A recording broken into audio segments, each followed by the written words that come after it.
예, 그러면 증시 분석해보면서 전략 세워보도록 하겠습니다. 대신증권 글로벌 투자 전략팀의 문남중 연구위원과 함께합니다. 어서 오십시오. 네, 안녕하세요. 안녕하십니까. 죄송합니다. 이름 부분에서 제가 괜찮습니다. 예, 죄송합니다. 제가 제일 하지 말아야 된다고 생각하는 것 중에 하나가 이름 틀리는 건데 증시에 대해서 중국 증시 한번 여쭤보도록 할 텐데 글쎄요. 중국 증시는 경제 지표도 놀랍지만 네. 증시 올라가는 것도 요즘에 보면 뭐 2년 6개월 만에 최고치, 뭐 2년 6개월 만에 하루 장중 상승폭 최대치 뭐 이런 수식어가 계속 붙지 않습니까? 네. 이런 상승세 좀 어떻게 분석하고 계십니까? 사실 좀 보기 드문 상황이라고 그렇게 먼저 말씀드리고 싶고요. 예. 최근에 이제 중국 증시가 크게 올라가는 이유는 두 가지 정도인 것 같습니다. 일단 6월 제조 PMI가 이제 4개월 연속 경기 확장 영역에 위치한 부분이 이제 향후 경기 회복에 대한 기대를 높인 부분들이 있고요. 예. 사실은 이제 6월 지표 이전에 3월 개선됐다가 4월, 5월 지표는 수치가 좀 내려왔기 때문에 사실 경기 우려는 어느 정도 있었던 부분인데 네. 6월 지표가 이제 그런 부분들을 좀 해소해 줬다고 봐주시면 됐고 또 세부 내역들을 본다고 하면 이제 그 생산 지수나 신규 주문 지수가 전월 대비해서 개선되는 모습들이 나타나고 있습니다. 그래서 코로나19로 어떻게 보면 중국 내 망가졌던 공급망이 이제 개선되는 거 아닌가 약간 그런 생각으로 연결되는 부분들이 있어서 이 눈높이를 많이 높이는 데 일조를 한 지표라고 봐주시면 될 것 같고요. 두 번째는 이제 정부가 그 증시 부양을 하려고 하는 의지가 이제 돋보이는 부분이라는 거죠. 그 자산 효과라는 부분들을 통해서 결국에는 이제 경기 부양을 위한 어떤 하나의 카드로 좀 쓰려고 하는 의지가 상당히 크다고 그렇게 좀 보고 있습니다. 예.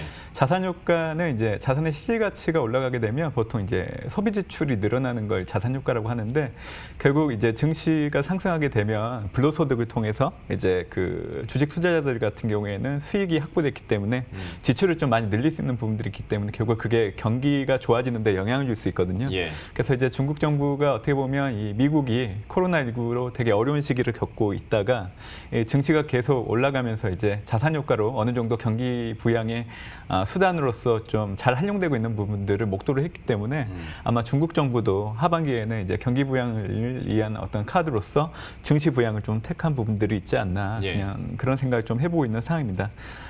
사실 뭐 국가 차원에서 뭐 내수 확대를 위한 재원 조달 방법으로는 뭐 국채 발행이 대표적인 부분들이긴 하는데 사실은 이제 증시 부양을 통한 불로소득을 높이는 부분들이 편익을 가장 높일 수 있는 가장 어떻게 보면 저렴하게 활용할 수 있는 수단이거든요. 그래서 그런 부분들을 좀 더 기억을 해주시면 될 것 같고요.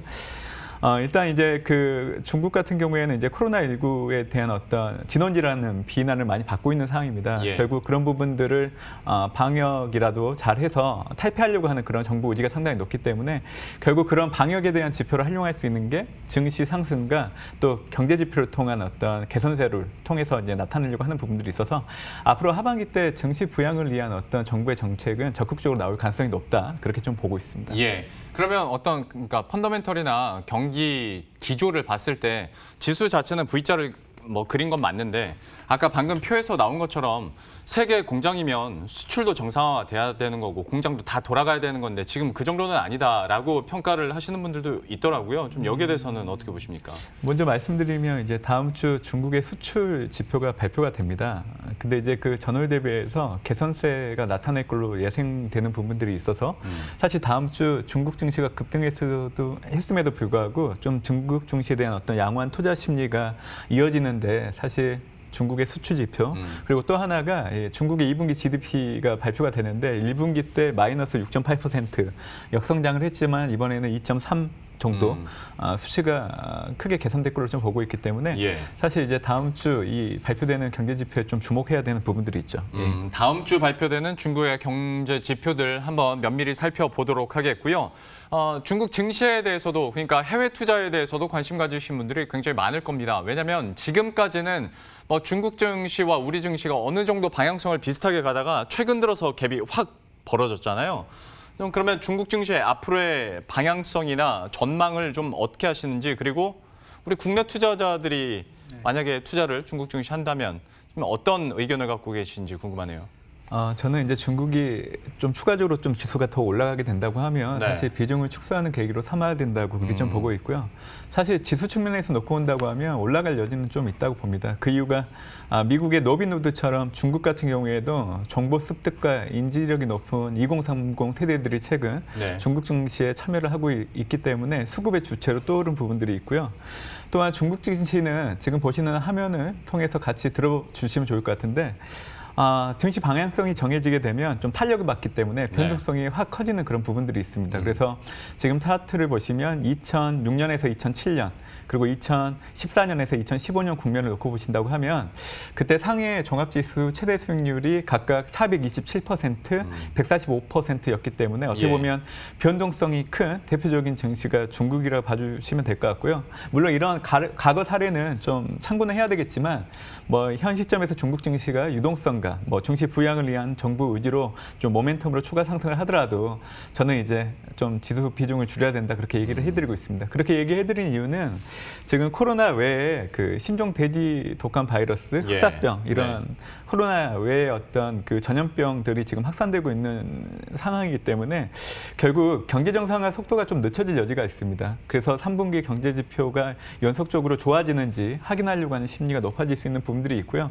어차피 지금 경제 정상화가 되고 있기 때문에 사람 간의 어떤 물리적인 접촉이 늘어날 수밖에 없어서 결국 전염병 이제 전파 속도가 빨라질 수 있어서 이제 최근에 뭐 소비가 좀 좋아지는 모습들이 나타나긴 하지만 좀 이례적으로 끝날 가능성이 있기 때문에 좀 이런 부분들도 이유로 말씀드리고 싶고요. 또 하나는 이제 9월 되면 미국이 본격적인 대선 레이스에 돌입을 하게 됐는데 사실 최근 트럼프 지지율이 바이든보다 상당히 낮게 나오지 않습니까? 그래서 결국에 트럼프가 이제 선택할 수 있는 카드가 이제 중국 때리기에 본격적으로 나설 수 있는 부분들이 있기 때문에 사실 제가 말씀드렸던 이 세 가지 요인이 뭐 앞으로 좀 중국 증시의 하락 압력을 높일 수 있는 요인으로 작용할 수 있어서 저는 이제 좀 속도 조절에 들어가지 않을까 그렇게 좀 보고 있습니다. 예. 중국 증시가 추가로 더 상승은 할 수 있겠지만 이 기회를 오히려 비중 축소의 기회로 삼아보자라고 얘기를 해주시면서 그 향후 남아있는 불확실성에 대해서 정리해 주셨는데요. 자연스럽게 미국 대선 쪽으로 한번 얘기해 보도록 하겠습니다. 이게 전반적인 글로벌 증시의 향방도 결정을 할 테니까요. 좀 어떻게 보고 계십니까? 먼저 하반기 글로벌 증시 뭐 제가 이제 설명해 드릴 때 신냉전 시대 도래와 또 기존 패권국인 미국의 대선의 어떤 인허가 어떻게 결정되느냐에 따라서 증시의 향방이 결정될 수 있다. 이제 그런 얘기를 좀 해드리고 있습니다. 사실 상반기 때 증시가 이제 금융 간의 실물 경제와의 괴리가 상당히 커졌기 때문에 3분기는 좀 변동성을 가미한 숨고르기 국면 예상을 하고 있고요. 4분기 때는 이제 미국의 대선을 염두에 두고 차기 행정부에 대한 정책 기대감이 높아질 수 있기 때문에 좀 상승이 가능하다 이런 경로를 예상을 하고 있습니다. 일단 뭐 중국이 최근에 많이 경제적으로 급부상하고 있기 때문에 미국의 우려가 높아지고 있고 또 중국도 뭐 견제와 압박에 대해서 어떤 의구심이 높아지고 있는 부분들이기 때문에 G2 간의 관계가 협력보다는 경쟁이 반복되고 앞으로도 일상화될 가능성이 높습니다. 그리고 11월 미국 대선을 앞두고 또 갈등이 커질 수 있기 때문에 하반기 때 이 G2 간의 이 변수들이 좀 눈여겨봐야 되는 변수로 좀 그렇게 좀 보고 있는 부분들이 있고요. 저는 하반기 때 여전히 미국 에쿼티를 중시를 해야 된다고 봅니다. 왜냐하면 최근에 이제 중국 증시가 너무 올라오다 보니까 좋게 보실 수 있는 부분들도 있지만 일단 미국은 중국보다 상대적인 우위를 가질 수 있는 이유가 크게 네 가지 정도인데 일단 뭐 국력이나 경제적 규모가 크고요. 두 번째가 지금 중국은 내부 문제 때문에 대외적으로 정치적인 부분을 갖고 미국과 싸울 겨를이 없다는 부분들이 있고요. 세 번째는 이제 과거 위기 국면 이후에 미국이 다른 국가들보다 경제와 증시 측면에서 빠른 회복력을 보였다는 거. 그리고 이제 신산업을 태생시킬 잠재력 높은 어떤 기업들이 많이 있기 때문에 이 미국 에쿼티 선호는 계속 커질 수밖에 없다 얘기를 해드리고 있는 거죠. 사실 뭐 앵커님이 말씀해 주셨던 그 미국 대선은 이 지수 방향보다는 어떻게 보면 이 섹터를 선택하는데 좀 영향을 미칠 수 있는 변수라고 그렇게 좀 보고 있습니다. 그래서 뭐 결론적으로 보면 이 바이든 후보가 좀 우세할 걸로 좀 예상을 하고 있는 부분들이 있기 때문에 중도 성향의 어떤 섹터들, 뭐 IT, 헬스케어, 소비, 신재생 이런 것들이 그나마 이제 하반기 때 증시 방향을 놓고 봤을 때 집중해서 봐야 되는 섹터를 좀 보고 있습니다. 얘기 나온 김에 그러면 섹터별로 그리고 각 후보자들의 공약별로 좀 어떤 희비가 엇갈릴지 한번 보도록 하죠. 아무래도 에너지 분야나 금융 쪽 그리고 무역 정책 쪽에서 많이 좀 갈리는 모습이기도 한데 한번 정리해 볼까요? 일단 사실 그 트럼프 같은 경우에는 이 공화당의 어떤 정책을 대부분 이제 미국 우선주의, 자국 보호 쪽에 힘을 쏟고 있는 부분들이 있고요. 또 재정을 이용해서 어떤 경제 확장을 하려고 하는 정책을 펼치는 게 이제 트럼프의 기조고요. 예. 바이든은 이제 부의 양극화 문제, 또 헬스케어 정책 등 그 민주당 내에서도 중도 성향이 가장 큰 인물 중에 하나입니다. 그래서 지금 보시는 표를 봐주시면 이 양 후보 간의 어떤 공약들을 비교할 수 있게 정리를 해놓은 건데, 제가 이제 그 분야별 정책을 놓고 트럼프보다는 바이든 정책을 놓고 먼저 말씀을 드리면, 일단 교육 정책에서는 무상교육이고요. 또 헬스케어 쪽을 보면 수정 오바마 케어를 이어갈 겁니다. 근데 이제 전 국민의 의료보험 가입은 긍정적인 부분이기 때문에 뭐 헬스케어 쪽에 뭐 긍정적으로 작용할 수 있는 부분들은 있는데, 보시면 약가 인하라는 부분이 있습니다. 그래서 사실 제약업은 이제 좀 수혜가 좀 가능하지 않다, 이렇게 좀 봐주시면 될 것 같고요. 환경에서는 이제 기후를 중시하는데 탄소 배출권 관련된 게 이제 수혜를 받을 수 있는 부분들이 있고, 세제 정책을 좀 눈여겨봐야 되는 부분들이 있습니다. 사실 바이든이 지지율이 올라오면서 증시에서 가장 주목했던 정책 중에 하나인데, 부자, 기업 감세를 축소하거나 폐지하는 정책입니다. 네. 결국 어떻게 보면 향후 기업들의 실적이 둔화될 수 있는 우려를 높이는 정책이기 때문에, 사실 이런 부분들이 증시의 모멘텀을 떨어뜨리거나 증시 하락 압력을 높이는 정책으로 좀 일관될 수 있기 때문에, 사실 올해 그 바이든의 지지율이 올라오면서 증시가 좀 변동성이 커졌던 가장 큰 이유로 봐주시면 될 것 같고요. 사실 11월 대선 뭐 양 후보 간에 어느 누가 됐든 공통적인 부분들은, 트럼프가 만약 재선을 하게 된다고 하면 결국 강한 미국, 그러니까 이제 통화나 재정 압박을 가하면서 유동성 장세를 불러일으킬 수 있기 때문에 뭐 수혜를 받을 수 있는 부분들이 있는 거고요. 예. 또 바이든 같은 경우에는 어차피 이전 정부와는 좀 다른 철학을 가진 정부이기 때문에 새로운 정책이 도입되는 어떤 정책 기대감이 높아질 수 있습니다. 그래서 사실 어느 누가 됐든 뭐 증시에서는 미국 대선 전후로는 좀 긍정적으로 작용할 수 있는 부분들이 있고요. 지금 보시면 화면에 트럼프는 섹터로 놓고 온다고 하면 뭐 에너지, 소재, 산업재 이런 섹터들이 좀 수혜를 받을 수 있는 거고, 바이든 같은 경우에는 뭐 IT, 헬스케어, 소비재, 신재생 에너지 쪽 이렇게 양분돼서 나타나고 있는 부분들이기 때문에 아마 하반기 때는 뭐 저 같은 경우에는 이제 바이든 쪽을 좀 우세하게 좀 보고 있기 때문에 네. 섹터 선택에서는 좀 중도 성향이 높은 섹터 위주로 좀 봐주시는 게 좋지 않을까, 그런 생각을 좀 하고 있는 거죠. 예, 섹터별로 나눠 주셨고, 워낙 그런데 누가 될지는 지난번 트럼프 대통령 되는 그 과정에서 많이 대인 게 있어서 한번 어떻게 될지는 계속 지켜보도록 하겠고요. 이제 제일 궁금한 건 이런 변수들 가운데서 우리 증시의 향방은 어떻게 될 것인가, 좀 갇혀 있는 듯한 느낌도 있는데 좀 앞으로의 전망은 어떻게 하십니까? 네, 일단 뭐 단기적인 국내 증시를 먼저 말씀드리고 싶은데요. 대외적인 변수에 좀 영향을 많이 받는 흐름들이 다음 주 좀 나타나지 않을까, 그렇게 좀 보고 있습니다.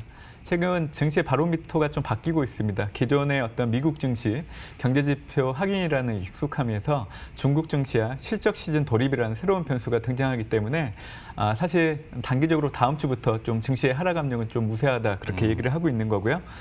미국 같은 경우에는 지금 정책 모멘텀이 부재하기 때문에 사실 상승 탄력이 거의 없는 부분들을 확인하실 수 있는 것 같고, 그리고 이제 다음 주 이제 16일 6월 소매 판매가 발표되는데 전월 대비 개선폭이 좀 축소되는 부분들이 있어서, 최근 이제 미국 내 코로나19 재확산에 대한 한기, 그로 인한 어떤 경제 지표 개선의 연속성에 의구심이 높아질 수 있기 때문에 사실 이 미국 증시는 다음 주 좀 부정적인 변수로 영향을 미칠 수 있다 보고 있습니다. 다만 중국 같은 경우에는 지금 뭐 급등하고 있는 증시 흐름을 보시는 부분도 있겠지만, 일단 그 다음 주 14일, 16일 발표되는 중국의 수출과 2, 4분기 GDP가 전년 동기 대비해서 상당히 크게 개선되는 부분들이 있기 때문에 예.